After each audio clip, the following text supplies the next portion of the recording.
Ramdhani classes में आप सभी का स्वागत है। और अभी हम लोग मौर्योत्तर काल को देख रहे हैं। इसमें पिछले क्लास में हम लोगों ने शुंग वंश को देखे थे और आज के क्लास में हम लोग पहले कण्व वंश को देखेंगे। तो इसमें देखेंगे कि कण्व वंश के जो संस्थापक हुए वह कौन हुए? संस्थापक।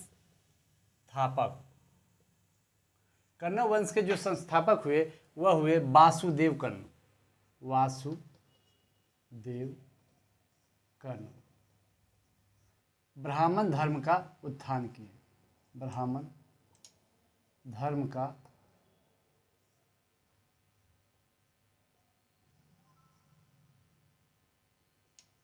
उत्थान किए। तो अब हम लोग यहाँ से देखेंगे, इनसे ज़्यादा प्रश्न नहीं बनता है। उसके बाद देखेंगे कि इनका जो अंतिम शासक हुआ, अंतिम शासक कौन हुआ? तो सुशर्मा हुई। और यही सुशर्मा की हत्या करके सिमुक ने एक नए वंश की शुरुआत किया और उस वंश का नाम सातवाहन वंश। और इनके संस्थापक कौन हुए? तो संस्थापक सिमुक। 60 ईसा पूर्व। 60 ईसा पूर्व में इन्होंने सातवाहन वंश की स्थापना किया और सबसे पहले आंध्र प्रदेश के क्षेत्र में इन्होंने अपना साम्राज्य स्थापित किया। इसीलिए इसे आंध्र सातवाहन कहा जाता है। आंध्र सातवाहन। और इन्होंने अपनी प्रारंभिक जो राजधानी है, प्रारंभिक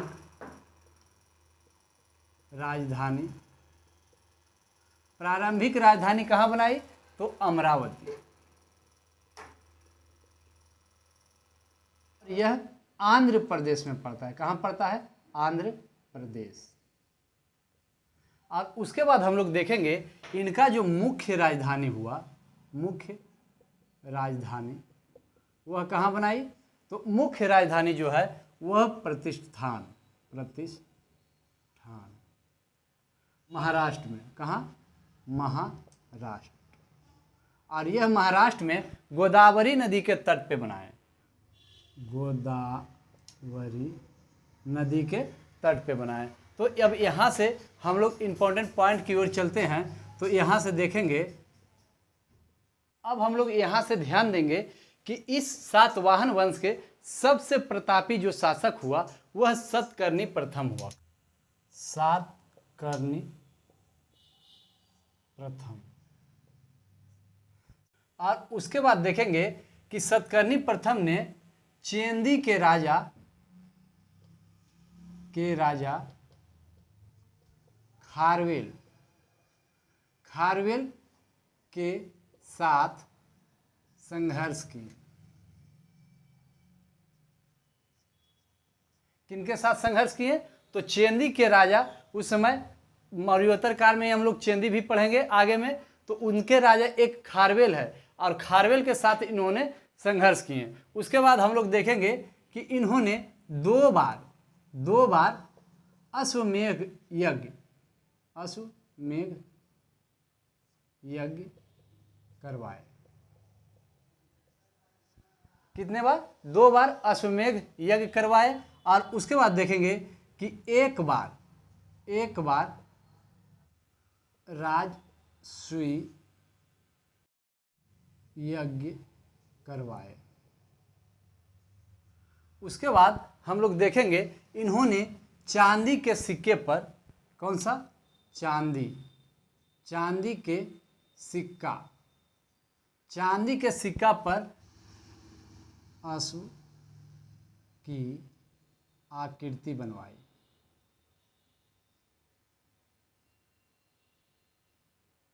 और उसके बाद देखेंगे कि इनका एक शिलालेख है, नाना घाट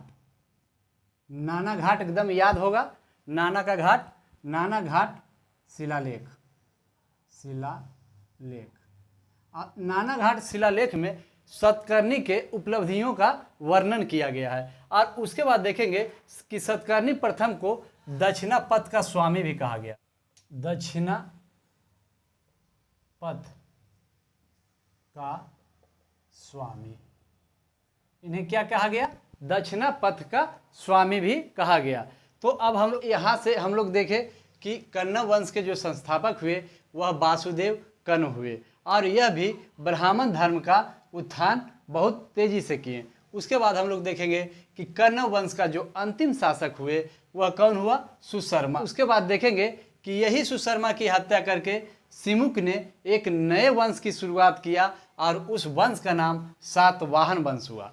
उसके बाद देखेंगे इन्होंने 60 ईसा पूर्व में इनकी हत्या करके गद्दी पर बैठे। उसके बाद देखेंगे इन्होंने सबसे पहले अपना जो साम्राज्य स्थापित किया वह आंध्र प्रदेश के क्षेत्र में किया, और उसके बाद देखेंगे इसीलिए इन्हें आंध्र सातवाहन के नाम से भी जाना जाता है। उसके बाद हम लोग देखें इनकी जो प्रारंभिक राजधानी हुई वह आंध्र प्रदेश में ही अमरावती हुई। उसके बाद हम लोग देखें कि इनका जो मुख्य राजधानी हुआ वह कहाँ हुआ? तो प्रतिष्ठान महाराष्ट्र में हुआ, और वह गोदावरी नदी के तट पे हुआ। उसके बाद हम लोग देखें कि इस जो सातवाहन वंश का जो सबसे प्रतापी शासक हुए वह कौन हुए? सतकर्णी प्रथम हुए। और उसके बाद इनमें देखेंगे कि इन्होंने चेंदी के खारवेल के साथ भी संघर्ष किए। उसके बाद हम लोग इसमें देखें कि सतकर्णी ने 2 बार अश्वमेघ यज्ञ करवाए। उसके बाद इसमें देखेंगे इन्होंने 1 बार राजसूय यज्ञ भी करवाए। उसके बाद हम लोग देखेंगे इन्होंने चांदी के सिक्के पर जो है अश्व की आकृति बनवाई। उसके बाद हम लोग इसमें देखें इनका एक अभिलेख था, वह कौन सा अभिलेख है? तो नानाघाट अभिलेख, और इसमें सतकर्णी के उपलब्धियों का वर्णन मिलता है। तो उसके बाद अब हम लोग यहाँ से देखेंगे कि सतकर्णी प्रथम को दक्षिणापथ का स्वामी भी कहा जाता है। तो यहाँ से जो इम्पोर्टेंट पॉइंट थे वह सभी पॉइंट को हम लोगों ने कवर किए। अब हम लोग सातवाहन वंश के अगले राजा को देखेंगे। तो इसमें देखेंगे सबसे जो विद्वान सातवाहन के राजा है उनका नाम है हाल। क्या नाम है? हाल। और यह सातवाहन के सबसे विद्वान शासक हैं। और उसके बाद देखेंगे कि इनकी जो है एक रचना है, इनकी एक रचना जिसका नाम है रचना गाथा सप्तशती, और इसमें जो श्लोक है, श्लोक वह कितना है? तो 700। अब हम लोग सातवाहन वंश के अगले राजा को देखेंगे। तो उनका नाम है गौतमी पुत्र सातकर्णी। तो यहाँ से अब हम लोग ध्यान देंगे कि गौतमी पुत्र सतकर्णी जो है यह सातवाहन वंश का पहला राजा है जिन्होंने अपने नाम से पहले अपनी माता का नाम जोड़े हैं। ये जो गौतमी पुत्र हैं यह इनकी माता का नाम है, और गौतमी पुत्र सतकर्णी प्रथम यह पूरा अपना नाम बनाए हैं। तो यहाँ से देखेंगे यह बहुत ही इम्पोर्टेंट पॉइंट है, यह एग्जाम में भी यहाँ से प्रश्न बनते हैं कि कौन सा ऐसा पहला राजा है जिन्होंने अपने नाम से पहले अपने माता का नाम जोड़े हैं। तो यह कौन होगा? गौतमी पुत्र सतकर्णी प्रथम। तो यहाँ से अब हम लोग देखेंगे कि इन्होंने शकों के जो महाराष्ट्र की शाखा थी, शकों के महाराष्ट्र की शाखा को समाप्त किए, और शकों ने महाराष्ट्र शाखा छोड़कर नया गुजरात शाखा स्थापित किए, और यहाँ पे बहुत दिनों तक गुजरात शाखा जो है इनका शकों का वह बहुत दिनों तक चला है। उसके बाद हम लोग देखेंगे कि गौतमी पुत्र सतकर्णी जो हैं वह वर्ण की शुद्धता पर बल दिए, इन्होंने वर्ण की शुद्धता पर बल दिए, इसीलिए इन्हें चतुर्थ वर्ण रक्षक, चतुर्थ वर्ण रक्षक भी इन्हें कहा गया। उसके बाद हम लोग देखेंगे कि गौतमी पुत्र सतकर्णी का एक अभिलेख है नासिक, नासिक का अभिलेख, और इसमें इनके विजय वृत्तांत को दर्शाया गया है। तो अब हम लोग सातवाहन वंश के अगले राजा को देखेंगे। तो यज्ञ श्री सतकर्णी, यज्ञ श्री सातकर्णी। तो यह देखेंगे कि यज्ञ श्री सातकर्णी जो है वह सातवाहन वंश के, सातवाहन वंश का अंतिम प्रतापी राजा हुए। सातवाहन वंश के अंतिम प्रतापी राजा कौन हुए? तो यज्ञ श्री सतकर्णी। और उसके बाद देखेंगे इन्होंने अपने सिक्के पर, नाव का सिक्के पर नाव, मछली और शंख का चित्र मिलते हैं। तो अब हम लोग देखेंगे कि सातवाहन वंश का जो अंतिम शासक हुआ, अंतिम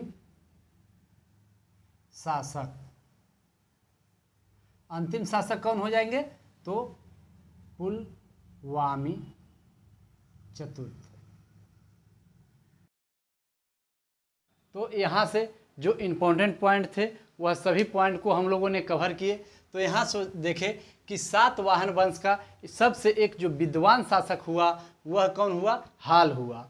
उसके बाद देखें उनकी एक महत्वपूर्ण रचना है जिसे बार बार प्रश्न आते हैं, गाथा सप्तशती। गाथा सप्तशती यह किनकी रचना है? तो हाल की है। और उसके बाद देखें इसमें जो श्लोकों की संख्या है वह 700 है। उसके बाद देखें कि गौतमी पुत्र सतकर्णी को देखें तो सातवाहन वंश का यह पहला शासक हुए जिन्होंने अपनी माता का नाम जो है अपने नाम से पहले लगाए। उसके बाद हम लोग देखें कि शकों की जो महाराष्ट्र की शाखा थी उसे समाप्त कर दिए और उन्हें गुजरात भगा दिए। उसके बाद हम लोग देखें कि गौतमी पुत्र सतकर्णी जो है उन्होंने वर्ण की शुद्धता पर भी बल दिए, इसीलिए इन्हें चतुर्थ वर्ण रक्षक के नाम से भी जाना जाता है। उसके बाद देखें कि गौतमी पुत्र सतकर्णी का एक अभिलेख है। कौन सा अभिलेख है? तो नासिक अभिलेख है और इससे इनके विजय वृत्तांत मिलते हैं। उसके बाद हम लोग देखें यज्ञ श्री सतकर्णी को, इसमें देखें कि इन्होंने सातवाहन वंश का जो है अंतिम प्रतापी राजा हुए। उसके बाद हम लोग देखें कि इन्होंने अपने सिक्के पर नाव, मछली, शंख के चित्र की आकृति बनवाए। उसके बाद हम लोग देखें कि सातवाहन वंश का जो अंतिम शासक हुए वह कौन हुए? तो पुलवामी चतुर्थ हुए। अब हम लोग सातवाहन वंश से जो इम्पोर्टेंट महत्वपूर्ण पॉइंट है उसको हम लोग आगे की ओर देखते हैं। तो यहाँ से हम लोग सातवाहन वंश के कुछ इम्पोर्टेंट पॉइंट को देख लेते हैं। तो सबसे पहले देखेंगे कि सातवाहन वंश की जो भाषा थी, भाषा वह कैसी थी? तो प्राकृत भाषा थी। कैसी भाषा थी? प्राकृत भाषा थी। और उसके बाद देखेंगे कि इनकी जो लिपि थी, लिपि कैसी थी? तो ब्राह्मणी, ब्राह्मणी लिपि थी। उसके बाद हम लोग देखेंगे चांदी और तांबा, तांबा के सिक्के चलाए जिसे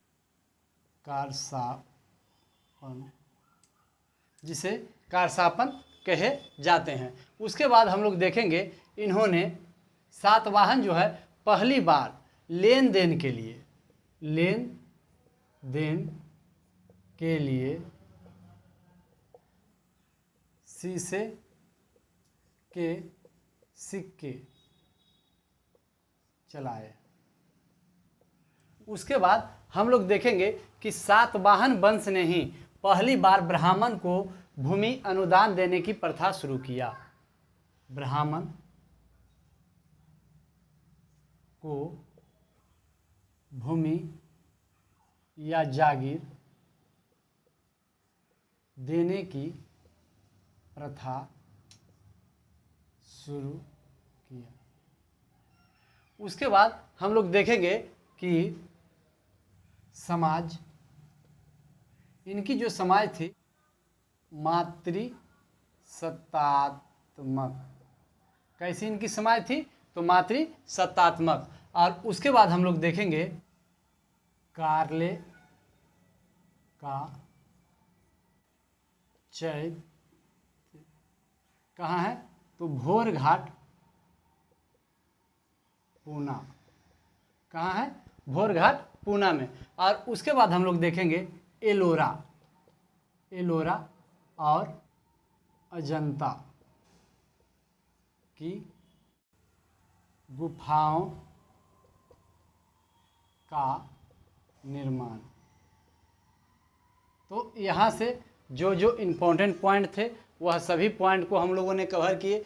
तो देखे कि इनकी सातवाहन की जो भाषा थी वह कैसी थी? तो प्राकृत थी। और इनकी जो लिपि है वह कैसी है? तो ब्राह्मणी है। उसके बाद हम लोग देखे कि इन्होंने चांदी और तांबा दोनों सिक्का चलाए, जिसे कारसापन कहा गया। उसके बाद हम लोग देखे कि इन्होंने लेन देन के लिए जो है वह शीशे के सिक्के चलाए।